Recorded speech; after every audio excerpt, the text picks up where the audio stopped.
Le coffrage d'un escalier, la suite, je t'explique tout.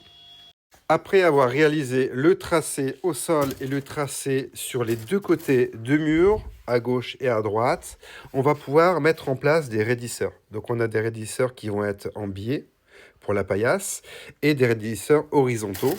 Donc il faut se laisser une réservation pour le fond de moule. Donc le fond de moule, c'est quoi? C'est la partie basse de la paillasse. Donc environ ici, si on prend des planches, 27 mm, ou alors ça peut être des contreplaqués. Donc très important de se laisser une réservation pour le fond de moule. Et ensuite, on fait tenir avec des chevillettes de part et d'autre les chevrons, les raidisseurs.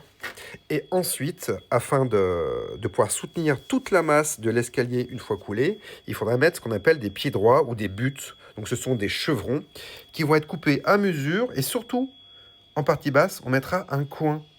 Voilà, le coin, il va permettre de décompresser plus facilement cette partie qui sera prise en sandwich une fois le béton coulé. Et comme ça, ça va éviter de taper dessus trop fort, quoi. Voilà. Donc très important de caler. Voilà. Une fois que la paillasse est coffrée totalement, donc qu'on a mis le fond de moule de partout, et ben on va pouvoir s'occuper des contre-marches. Donc les contre-marches, le mieux quand on veut un béton qui soit lissé sur toute la largeur, il est important de découper la planche. Donc il y a ici une planche qui fait 17, donc on va déligner à 17. De la découper légèrement en biseau, ici à 45 degrés, de manière à pouvoir lisser avec la truelle pour qu'elle puisse passer même jusqu'au bout, là, ici.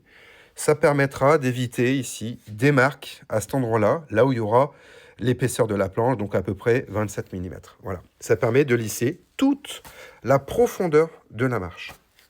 Donc c'est le petit détail. Voilà. Donc là ici, on les fait tenir avec des rablettes qu'on va mettre contre le mur, qu'on va faire tenir.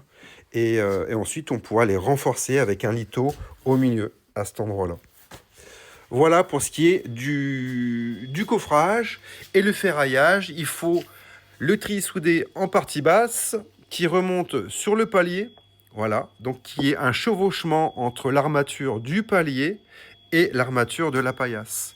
Et ainsi, il faut des barres de liaison à la partie basse de l'escalier. Voilà, donc 3 types de ferraille différentes, en partie haute, au niveau de la paillasse et en partie basse, pour le liaisonnement correct, pour éviter la poussée au vide de l'armature. Voilà, et pour surtout éviter les fissurations.